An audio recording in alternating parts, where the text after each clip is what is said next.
हम लोग एक प्रश्न मंच प्रतियोगिता अभी आयोजित करेंगे और तैयारी की एक अच्छी रणनीति है कि हम लोग आगे पढ़ें, लेकिन पुराने पढ़े हुए चीज़ों को हम लोग कई राउंड दोहराएं। और इसी रणनीति का ये एक हिस्सा है कि हम लोग हमेशा प्रश्न मंच प्रतियोगिता करते हैं। और चलिए हम प्रश्न करेंगे और आप लोगों को सामूहिक रूप से जवाब देना होगा। तैयार हैं आप लोग? जी सर। चलिए पहला प्रश्न है आप लोगों से, कुछ आसान प्रश्नों से पहले हम लोग शुरू करें। बताइए, मौलिक कर्तव्य का उल्लेख संविधान के किस अनुच्छेद में है? किस अनुच्छेद में? सब लोग बोलिए। 51 का सही जवाब है। चलिए अगला प्रश्न बताइए जल्दी से, मौलिक कर्तव्य किस देश के संविधान से लिया गया? मौलिक कर्तव्य रूस से लिया गया। मौलिक कर्तव्य कहां से लिया गया? रूस से।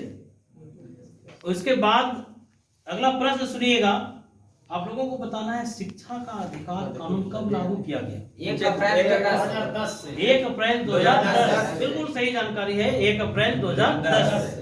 अगला प्रश्न आप लोगों को बताना है, किस संविधान संशोधन के द्वारा शिक्षा को मौलिक अधिकार बनाया गया?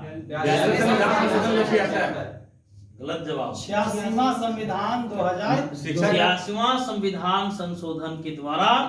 और 86वां संविधान संशोधन कब हुआ था?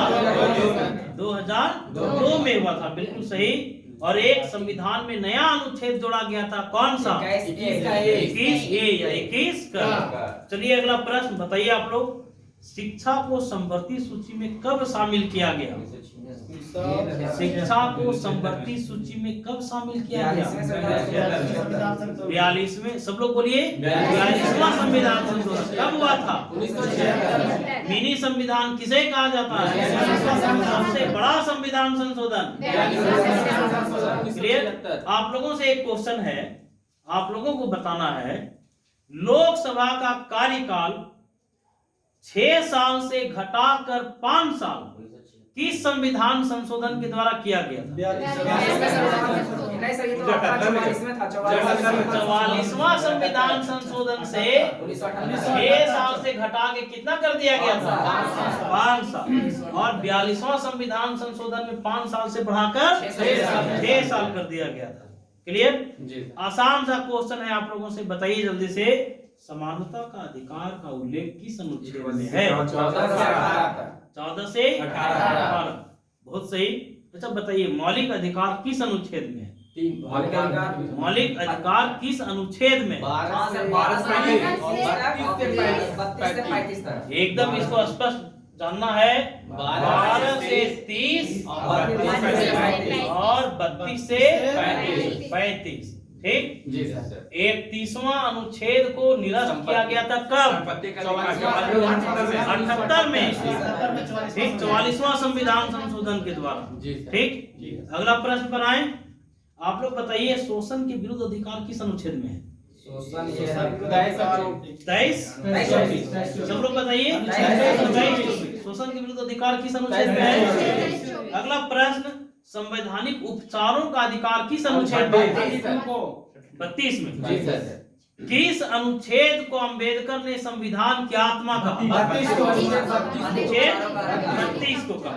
अच्छा जल्दी से आप लोग बताइए हमको, प्रश्न ये है कि भारतीय राष्ट्रीय कांग्रेस की स्थापना कब हुई? 1885। बताइए, किस चार्टर अधिनियम में पहली बार एक विधान परिषद के बीच दिखाई पड़े? 1833 के चार्टर। फिर से बताइए। 1833 के चार्टर में। अच्छा बताइए, प्रथम लोकसभा का चुनाव कब हुआ? कब हुआ? 17वीं लोकसभा का चुनाव कब हुआ? 19 में। सही है। अच्छा बताइएगा, प्रश्न है, ध्यान से सुनिएगा क्वेश्चन, संविधान का कौन सा अनुच्छेद यह उपबंधित करता है कि भारत का एक राष्ट्रपति होगा? 52। बहुत अच्छा। किस अनुच्छेद के अनुसार संघ की कार्यपालिका शक्ति राष्ट्रपति में निहित होगी और वह इसका उपयोग इस संविधान के अनुसार या तो स्वयं या अपने अधीनस्थ अधिकारी के द्वारा करेगा? आर्टिकल। अच्छा बताइए, आप लोगों को बताना है, अगला प्रश्न है, किस अनुच्छेद के अंतर्गत जब राष्ट्रपति इस बात से संतुष्ट हो जाता है कि बाहरी आक्रमण या सशस्त्र विद्रोह का संकट सन्निकट है तथा उसे देश की सुरक्षा को गंभीर संकट उत्पन्न होगा, तब वह सारे देश या उसके किसी भाग में आपात स्थिति की घोषणा कर सकता है। फिर से बोलिए। 352। बिल्कुल सही है। ऐसा 352 के बाद आप लोगों से सवाल है, किस संविधान संशोधन के द्वारा आंतरिक अशांति के स्थान पर सशस्त्र विद्रोह संविधान संशोधन कब हुआ था? 1978। अच्छा, आर्टिकल 360 में क्या है? ये था राष्ट्रपति शासन। राष्ट्रपति चलिए, बहुत अच्छा, बिल्कुल सही। क्या? और 356 राज्यपाल अगर कहे कि राज्य में शासन संविधान के अनुसार नहीं चल रहा है, ठीक, तो ये तीनों अनुच्छेद याद रखना है। कौन कौन? ठीक। चलिए अगले प्रश्न पर हम लोग आते हैं। अनुच्छेद 123 में क्या है? अध्यादेश जारी करने का अधिकार राष्ट्रपति को है ना। अच्छा बताइए, सर्वोच्च न्यायालय के न्यायाधीश को हटाने के लिए महाभियोग लगाया जाता है। इस देश में पहला प्रयास कब हुआ था? सफल रहा क्या? सफल रहा। किनको हटाया जा रहा था? वी रामास्वामी। ठीक। अच्छा बताइए आप लोग, भारत के मुख्य न्यायाधीश की नियुक्ति के मामले में वर्षों से परंपरा बन गई है कि सर्वोच्च न्यायालय के सबसे वरिष्ठ न्यायाधीश को इसमें नियुक्त करना है, लेकिन ये परंपरा कितना बार तोड़ा गया? फिर से बोलिए। 2 बार। सही है। कब कब? 73 में और 75 में। आप लोगों को ये बताना है कि भारत में पहली बार कब जनहित याचिका दायर हुआ था? 1979। फिर से बोलिए। 1979। बिल्कुल, बहुत अच्छी जानकारी है आप लोगों के पास, लेकिन कुछ क्वेश्चन हम और पूछना चाहते हैं। नहीं पूछें? बताइए, समवर्ती सूची में मूल संविधान में कितने विषय थे? 47 थे। और अभी कितना? राज्य सूची में मूल संविधान में कितने विषय थे? अभी कितना? बिल्कुल सही है। बताइए, संघ सूची में कितना विषय था? 97। अभी कितना? अच्छा, आप लोगों को ये बताना है कि मत देने का अधिकार पहले 21 साल की उम्र में था, जी सर, है ना? इसको घटा कर दिया गया 18 साल। किस संविधान संशोधन? कौन सा संविधान संशोधन? कब हुआ था? 1989 में। बिल्कुल सही जानकारी है। अच्छा, अब थोड़ा सा हम लोग पॉलिटिकल साइंस से बाहर निकलते हैं। निकलना चाहिए। आप लोग हमको बता दीजिए, पहला विशेष शिक्षक किसे कहा जाता है?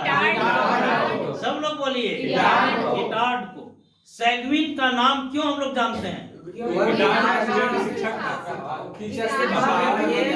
पहला मंदबुद्धि बालकों का महानतम शिक्षक। सेगविन के टीचर कौन थे? गिटार्ड कहाँ के रहने वाले थे? फ्रांस के रहने वाले थे। आप लोगों को बताना है कि विश्व विकलांगता दिवस कब मनाया जाता है? 9 दिसंबर। सही जवाब है। फिर से बोलिए। 9 दिसंबर। राष्ट्रीय शिक्षा दिवस कब मनाया जाता है? 11 नवंबर। अच्छा बताइए आप लोग, राष्ट्रीय विश्व जनसंख्या दिवस कब मनाया जाता है? 11 जुलाई। राष्ट्रीय एकता दिवस कब मनाया जाता है? राष्ट्रीय एकता दिवस। अच्छा, आप लोगों से सवाल ये है कि कौन सी पंचवर्षीय योजना 1 साल पहले समाप्त हो गई? कौन सी पंचवर्षीय योजना? कौन सी पंचवर्षीय योजना 2 बार शुरू की? छठी पंचवर्षीय योजना 2 बार शुरू हुआ। क्लियर? आप लोग से सवाल ये है कि आप लोगों को बताना है कि भारत में रूलिंग प्लान का कॉन्सेप्ट लेकर कौन आए थे? भारत में लाए थे डी अच्छा बताइए एशियन ड्रामा किनके किताब का नाम है? गुनार मेटर। तो आज हम लोग इस प्रश्न मंच प्रतियोगिता का समापन करते हैं। और देखिए एक बात पहले सुन लीजिए, हम लोग हर दिन 5 मिनट के लिए ही सही, लेकिन हम लोग प्रश्न मंच प्रतियोगिता आयोजित करेंगे और इसमें सामूहिक रूप से सारे लोगों को जवाब देना है। ठीक है?